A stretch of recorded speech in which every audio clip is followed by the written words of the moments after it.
Sisters and brothers of America,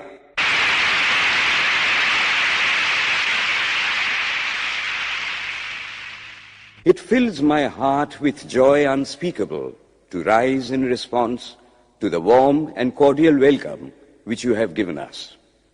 I thank you in the name of the most ancient order of monks in the world. I thank you in the name of the mother of religions. And I thank you in the name of the millions and millions of Hindu people of all classes and sects. My thanks also to some of the speakers on this platform who, referring to the delegates from the Orient, have told you that these men from far-off nations may well claim the honor of bearing to different lands the idea of toleration. I am proud to belong to a religion which has taught the world both tolerance and universal acceptance. We believe not only in universal toleration, but we accept all religions as true. I am proud to belong to a nation which has sheltered the persecuted and the refugees of all religions and all nations of the earth. I am proud to tell you that we have gathered in our bosom the purest remnant of the Israelites who came to southern India and took refuge with us in the very year in which their holy temple was shattered to pieces by Roman tyranny. I am proud to belong to the religion which has sheltered and is still fostering the remnant of the grand Zoroastrian nation. I will quote to you, brethren, a few lines from a hymn which I remember to have repeated from my earliest boyhood, which is every day repeated by millions of human beings. As the different streams, having their sources in different places, all mingle their water in the sea, so, O Lord, the different paths which men take through different tendencies, various though they appear, crooked or straight, all lead to Thee. The present convention, which is one of the most august assemblies ever held, is in itself a vindication, a declaration to the world of the wonderful doctrine preached in the Gita. Whosoever comes to me, through whatsoever form, I reach him. All men are struggling through paths which in the end lead to me. Sectarianism, bigotry, and its horrible descendant, fanaticism, have long possessed this beautiful earth. They have filled the earth with violence, drenched it often and often with human blood, destroyed civilization, and sent whole nations to despair.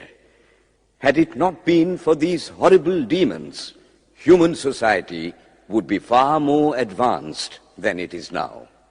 But their time is come, and I fervently hope that the bell that tolled this morning in honor of this convention may be the death knell of all fanaticism, of all persecutions with the sword or with the pen, and of all uncharitable feelings between persons wending their way to the same goal.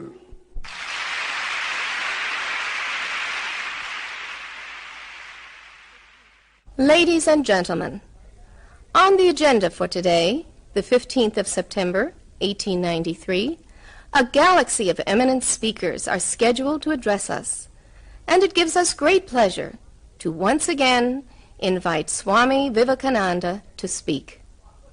His subject for today, Why We Disagree. I will tell you a little story. You have heard the eloquent speaker who has just finished say, "Let us cease from abusing each other," and he was very sorry that there should be always so much variance. But I think I should tell you a story which would illustrate the cause of this variance. A frog lived in a well. It had lived there for a long time. It was born there and brought up there, and yet was a little small frog. Of course, the evolutionists were not there then to tell us whether the frog lost its eyes or not, but for our story's sake, we must take it for granted that it had its eyes, and that it every day cleansed the water of all the worms and bacilli that lived in it with an energy that would do credit to our modern bacteriologists. In this way, it went on and became a little sleek and fat. Well, one day, another frog that lived in the sea came and fell into the well. "Where are you from?" "I am from the sea." "The sea? How big is that? Is it as big as my well?"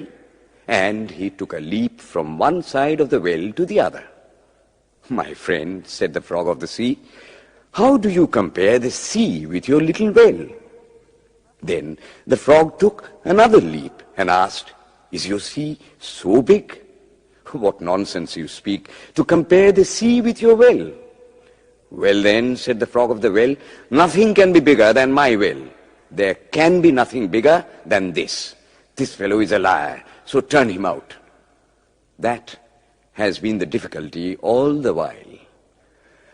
I am a Hindu. I am sitting in my own little well and thinking that the whole world is my little well. The Christian sits in his little well and thinks the whole world is his well. The Mohammedan sits in his little well and thinks that is the whole world. I have to thank you of America for the great attempt you are making to break down the barriers of this little world of ours, and hope that in the future the Lord will help you to accomplish your purpose.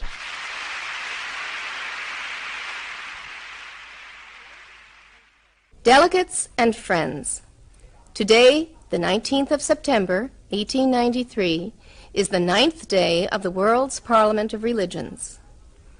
We have had the privilege of listening to many distinguished speakers from the world over address us on a variety of subjects. The time is at hand to now listen to the great monk from India, Swami Vivekananda, read his paper on Hinduism. Ladies and gentlemen, Swami Vivekananda. From the high spiritual flights of the Vedanta philosophy, of which the latest discoveries of science seem like echoes, to the low ideas of idolatry with its multifarious mythology, the agnosticism of the Buddhists and the atheism of the Jains, each and all have a place in the Hindu's religion. Where then, the question arises, where is the common center to which all these widely diverging radii converge? Where is the common basis upon which all these seemingly hopeless contradictions rest? And this is the question I shall attempt to answer. The Hindus have received their religion through revelation, the Vedas. They hold that the Vedas are without beginning and without end. It may sound ludicrous to this audience how a book can be without beginning or end. But by the Vedas, no books are meant. They mean the accumulated treasury of spiritual laws discovered by different persons in different times. Just as the law of gravitation existed before its discovery and would exist if all humanity forgot it, so is it with the laws that govern the spiritual world. The moral, ethical, and spiritual relations between soul and between individual spirits and the Father of all spirits were there before their discovery and would remain even if we forgot them. The discoverers of these laws are called rishis, and we honor them as perfected beings. I'm glad to tell this audience that some of the very greatest of them were women. Here it may be said that these laws, as laws, may be without end, but they must have had a beginning. The Vedas teach us that creation is without beginning or end. Science is said to have proved that the sum total of cosmic energy is always the same. Then, if there was a time when nothing existed, where was all this manifested energy? Some say it was in a potential form in God. In that case, God is sometimes potential and sometimes kinetic, which would make him mutable. Everything mutable is a compound, and everything compound must undergo that change which is called destruction. So, God would die, which is absurd. Therefore, there never was a time when there was no creation. If I may be allowed to use a simile, creation and creator are two lines without beginning and without end, running parallel to each other. God is the ever-active providence by whose power systems after systems are being evolved out of chaos, made to run for a time and again destroyed. This is what the Brahmin boy repeats every day. The sun and the moon the Lord created like the suns and moons of previous cycles. And this agrees with modern science. Here I stand, and if I shut my eyes and try to conceive my existence, I, what is the idea before me? The idea of a body. Am I then nothing but a combination of material substances? The Vedas declare, no. I am a spirit living in a body. I am not the body. The body will die, but I shall not die. Here am I in this body. It will fall, but I shall go on living. I had also a past. The soul was not created, for creation means a combination, which means a certain future dissolution. If then the soul was created, it must die. Some are born happy, enjoy perfect health with beautiful body, mental vigor, and all wants supplied. Others are born miserable. Some are without hands or feet. Others again are idiots and only drag on a wretched existence. Why, if they are all created, why does a just and merciful God create one happy and another unhappy? Why is he so partial? Nor would it mend matters in the least to hold that those who are miserable in this life will be happy in a future one. Why should a man be miserable even here in the reign of a just and merciful God? In the second place, the idea of a creator God does not explain the anomaly, but simply expresses the cruel fiat of an all-powerful being. There must have been causes then, before his birth, to make a man miserable or happy, and those were his past actions. Are not all the tendencies of the mind and the body accounted for by inherited aptitude? Here are two parallel lines of existence, one of the mind, the other of matter. If matter and its transformations answer for all that we have, there is no necessity for supposing the existence of a soul. But it cannot be proved that thought has been evolved out of matter. And if a philosophical monism is inevitable, spiritual monism is certainly logical and no less desirable than a materialistic monism. But neither of these is necessary here.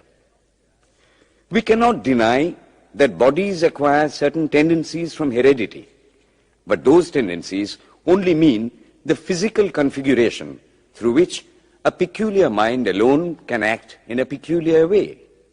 There are other tendencies peculiar to a soul caused by his past actions, and a soul with a certain tendency would, by the laws of affinity, take birth in a body which is the fittest instrument for the display of that tendency.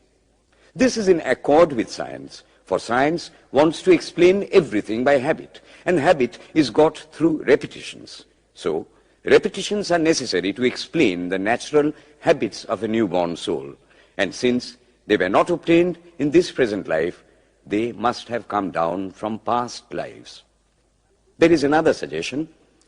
Taking all these for granted, how is it that I do not remember anything of my past life? This can be easily explained. I am now speaking in English. It is not my mother tongue. In fact, no words of my mother tongue are now present in my consciousness. But let me try to bring them up. And they rush in. That shows that consciousness is only the surface of the mental ocean, and within its depths are stored up all our experiences. Try and struggle. They would come up, and you would be conscious even of your past life.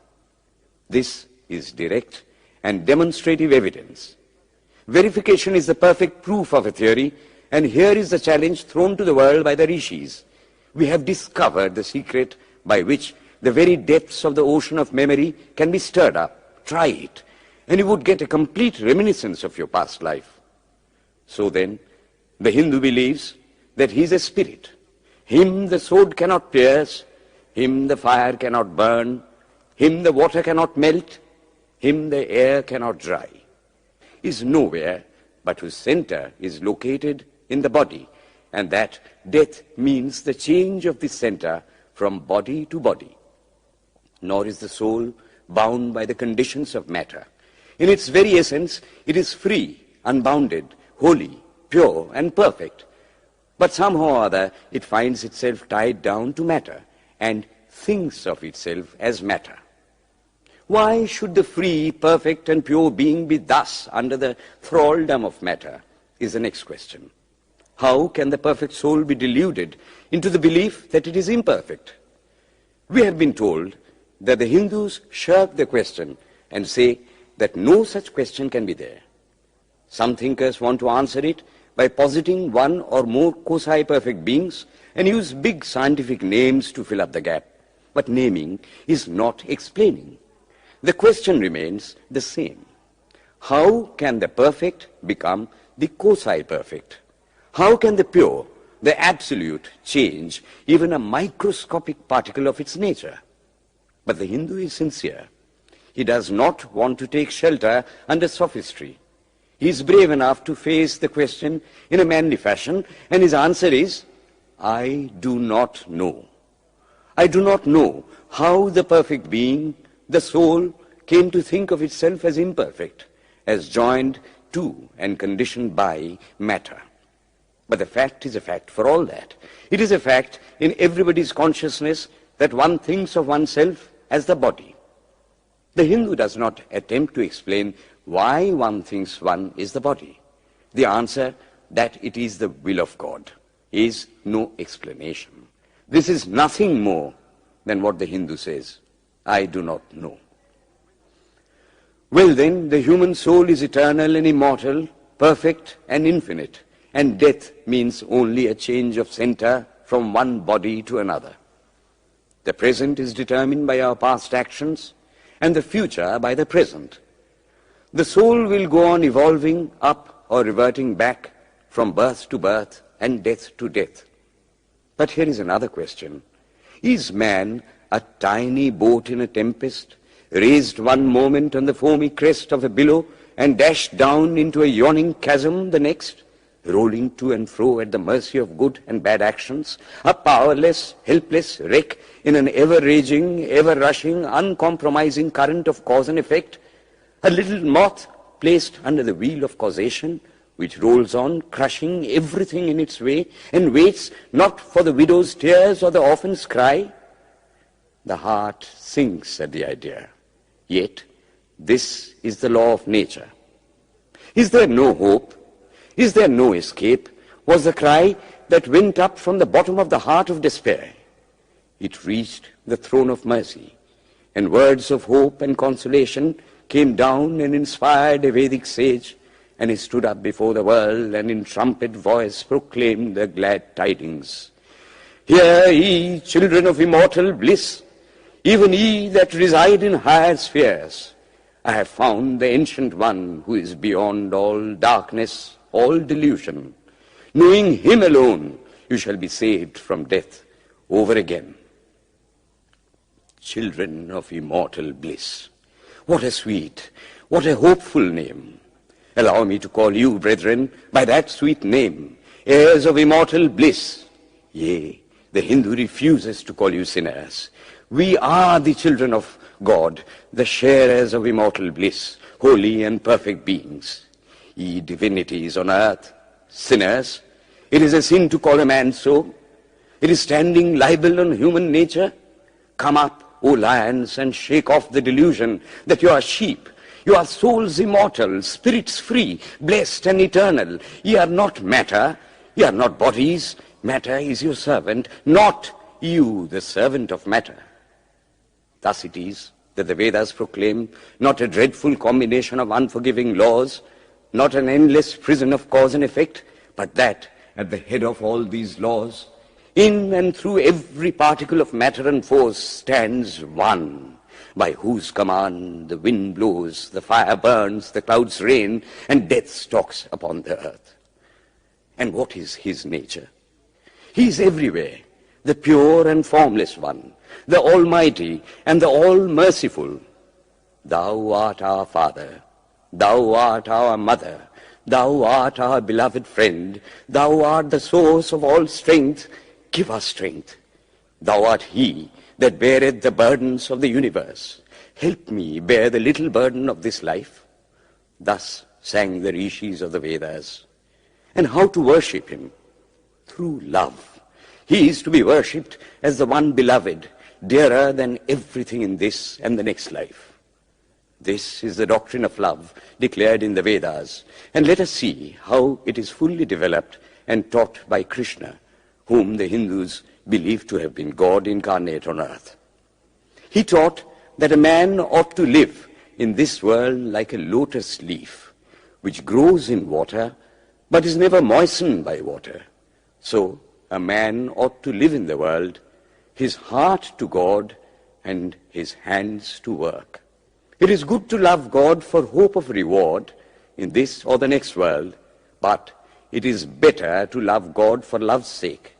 And the prayer goes, Lord, I do not want wealth, nor children, nor learning. If it be thy will, I shall go from birth to birth. But grant me this, that I may love thee without the hope of reward. Love unselfishly for love's sake. One of the disciples of Krishna, the then Emperor of India, was driven from his kingdom by his enemies and had to take shelter with his queen in a forest in the Himalayas. And there, one day, the queen asked him how it was that he, the most virtuous of men, should suffer so much misery. Yudhishthira answered, Behold, my queen, the Himalayas. How grand and beautiful they are. I love them.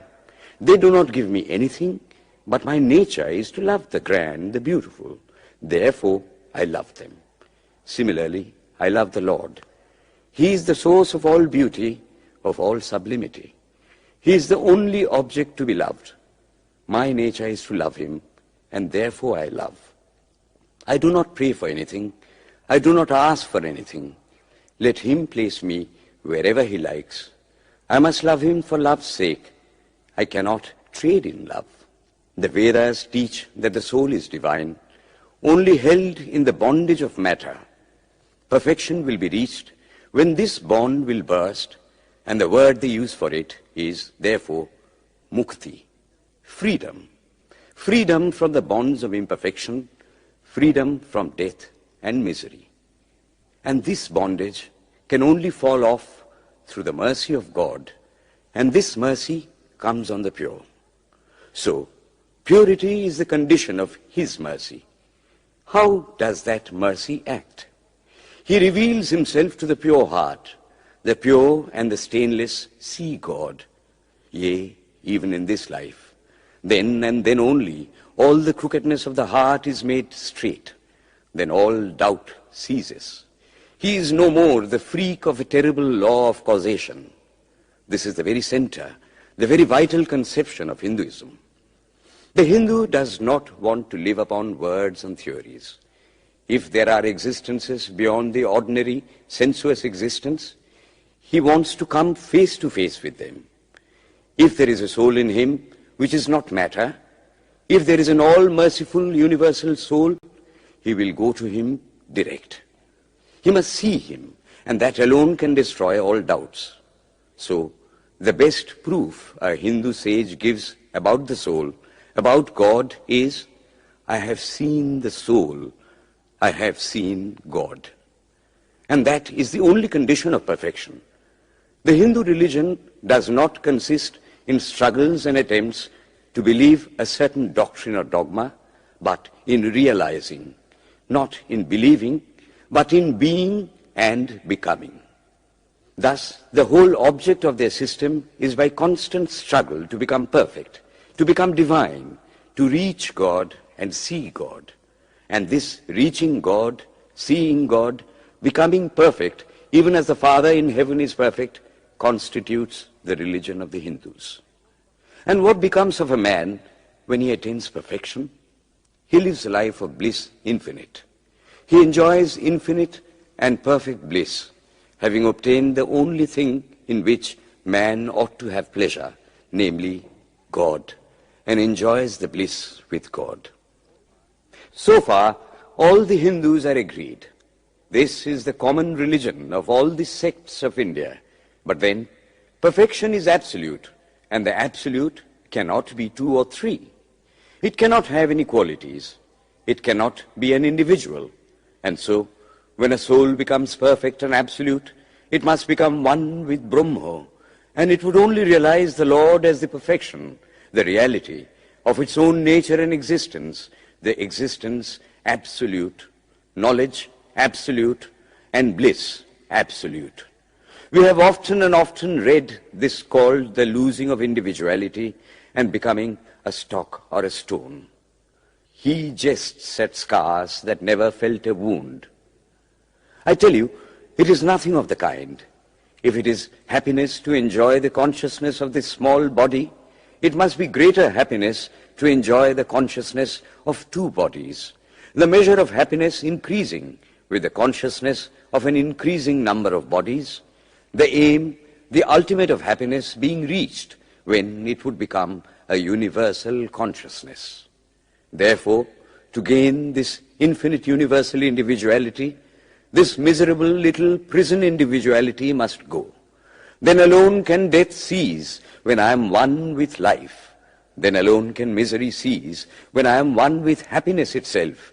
Then alone can all error cease when I am one with knowledge itself. And this is the necessary scientific conclusion. Science has proved to me that physical individuality is a delusion, that really my body is one little continuously changing body in an unbroken ocean of matter, and Advaita, or unity, is the necessary conclusion with my other counterpart, soul. Science is nothing but the finding of unity. As soon as science would reach perfect unity, it would stop from further progress, because it would reach the goal. Thus, chemistry could not progress farther when it would discover one element out of which all others could be made. Physics would stop when it would be able to fulfill its services in discovering one energy of which all the others are but manifestations. And the science of religion become perfect when it would discover Him who is the one life in a universe of death, Him who is the constant basis of an ever-changing world, one who is the only soul of which all souls are but delusive manifestations. Thus is it, through multiplicity and duality, that the ultimate unity is reached. Religion can go no farther. This is the goal of all science. All science is bound to come to this conclusion in the long run. Manifestation and not creation is the word of science today. And the Hindu is only glad that what he has been cherishing in his bosom for ages is going to be taught in more forcible language and with further light from the latest conclusions of science. Descend we now from the aspirations of philosophy to the religion of the ignorant. At the very outset, I may tell you that there is no polytheism in India. In every temple, if one stands by and listens, one will find the worshippers applying all the attributes of God, including omnipresence, to the images. It is not polytheism, nor would the name henotheism explain the situation. The rose, called by any other name, would smell as sweet. Names are not explanations. The tree is known by its fruits. When I have seen amongst them that are called idolaters, men, the like of whom, in morality and spirituality and love, I have never seen anywhere, I stop and ask myself, can sin beget holiness? Superstition is a great enemy of man, but bigotry is worse. Why does a Christian go to church? Why is the cross holy? Why is the face turned toward the sky in prayer? Why are there so many images in the Catholic Church? Why are there so many images in the minds of Protestants when they pray? My brethren, we can no more think about anything without a mental image than we can live without breathing. By the law of association, the material image calls up the mental idea and vice versa. This is why the Hindu uses an external symbol when he worships. He will tell you it helps to keep his mind fixed on the being to whom he prays. He knows, as well as you do, that the image is not God, is not omnipresent. After all, how much does omnipresence mean to almost the whole world?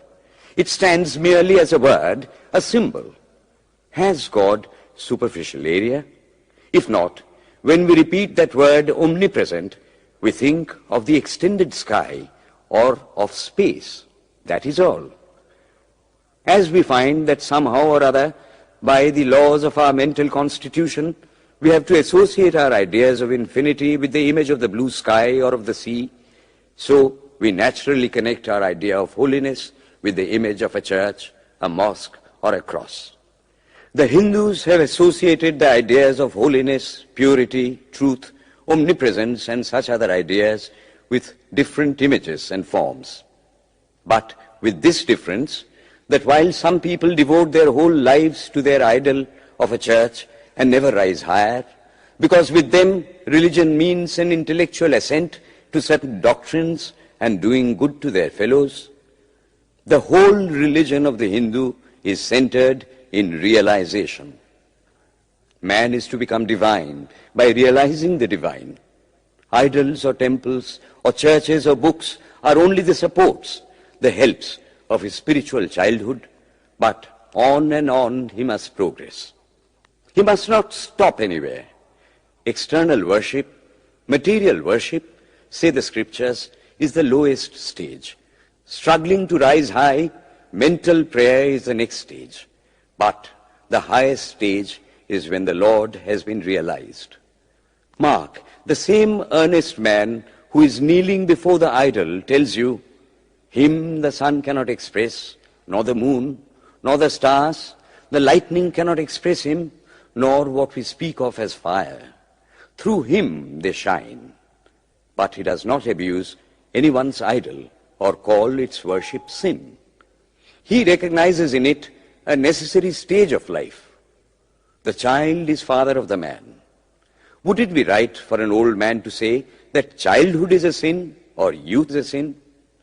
If a man can realize his divine nature with the help of an image, would it be right to call that a sin? Nor, even when he has passed that stage, should he call it an error. To the Hindu, man is not traveling from error to truth, but from truth to truth, from lower to higher truth. To him, all the religions, from the lowest fetishism to the highest absolutism, mean so many attempts of the human soul to grasp and realize the infinite, each determined by the conditions of its birth and association, and each of these marks a stage of progress. And every soul is a young eagle soaring higher and higher, gathering more and more strength till it reaches the glorious sun. Unity in variety is the plan of nature, and the Hindu has recognized it. Every other religion lays down certain fixed dogmas and tries to force society to adopt them.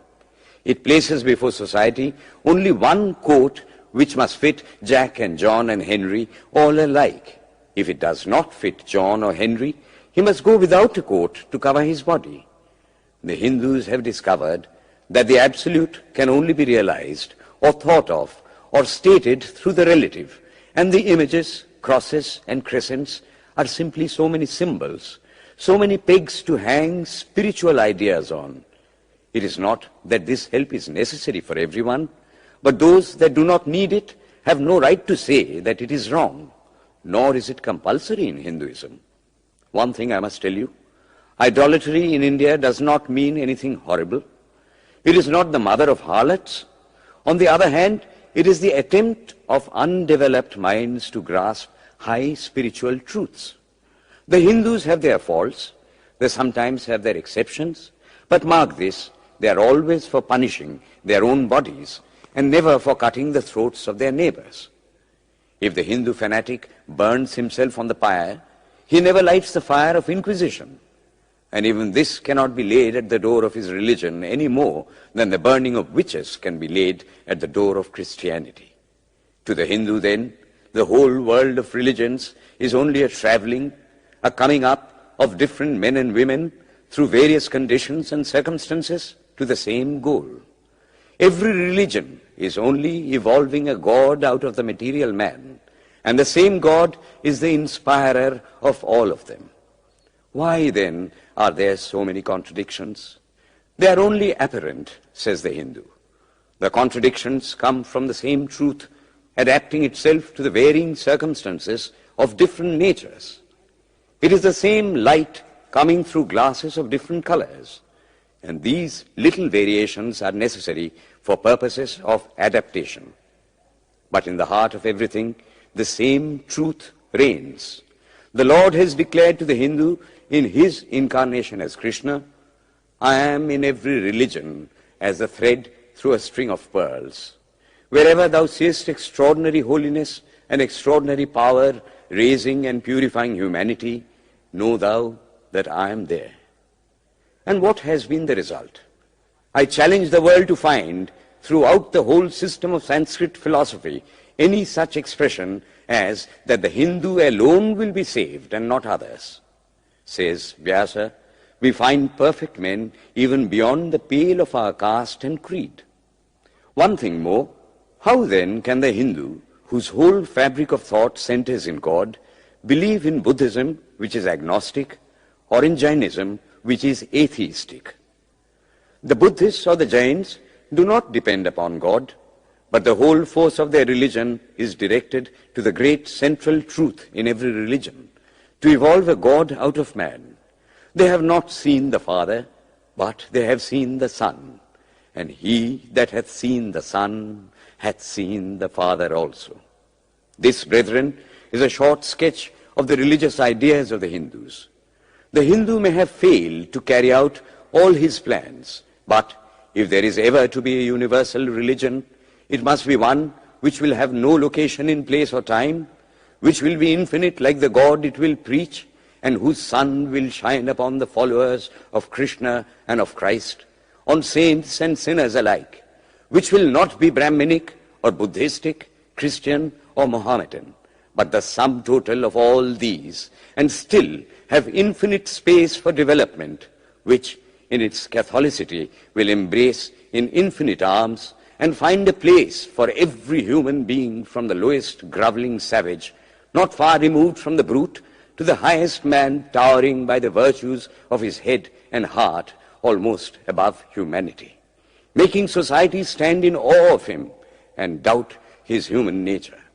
It will be a religion which will have no place for persecution or intolerance in its polity, which will recognize divinity in every man and woman, and whose whole scope, whose whole force will be centered in aiding humanity to realize its own true divine nature.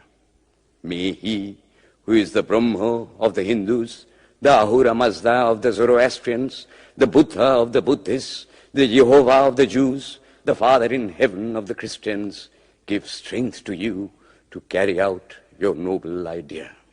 The star arose in the east.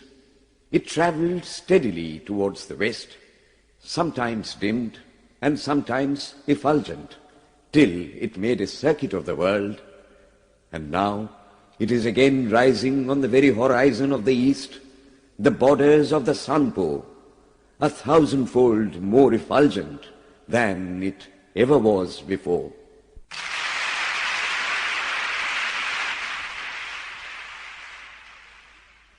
Today, the 26th of September, 1893, is the penultimate day of this Parliament of Religions at Chicago. We have listened to engrossing discourses on the religions and theologies of the participating countries in these past 2 weeks. In continuing this series, Swami Vivekananda will now speak on Buddhism, the fulfillment of Hinduism.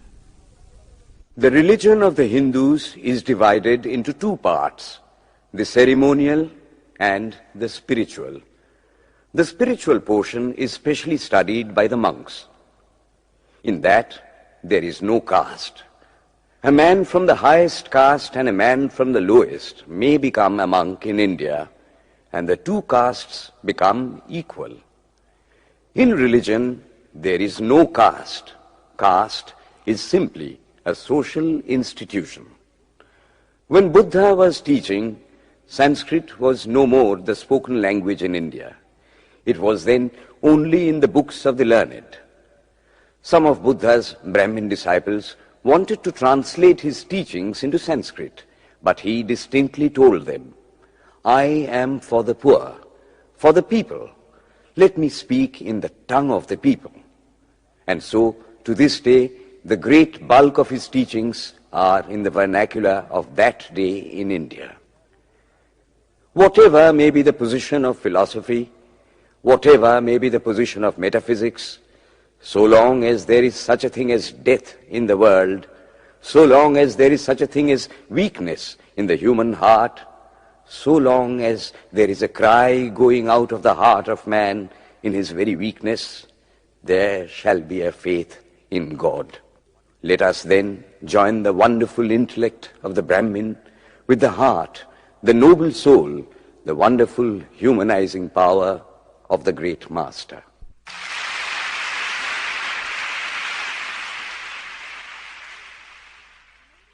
Ladies and gentlemen, in a short while from now, the World's Parliament of Religions at Chicago will come to a close. And this day, the 27th of September, 1893, will go down in history as a landmark for more reasons than one. It is in the fitness of things that we now call upon Swami Vivekananda from India to address this final session. The world's Parliament of Religions has become an accomplished fact, and the merciful Father has helped those who labored to bring it into existence and crown with success their most unselfish labor.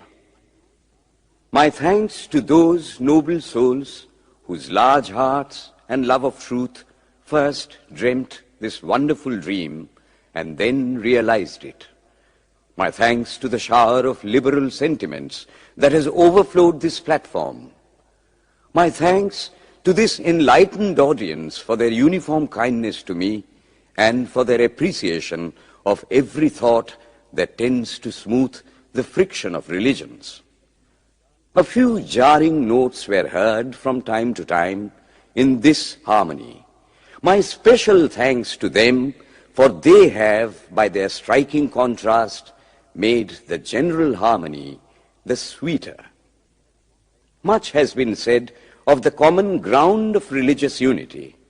I am not going just now to venture my own theory, but if anyone here hopes that this unity will come by the triumph of any one of the religions and the destruction of the others, to him I say, brother, yours is an impossible hope.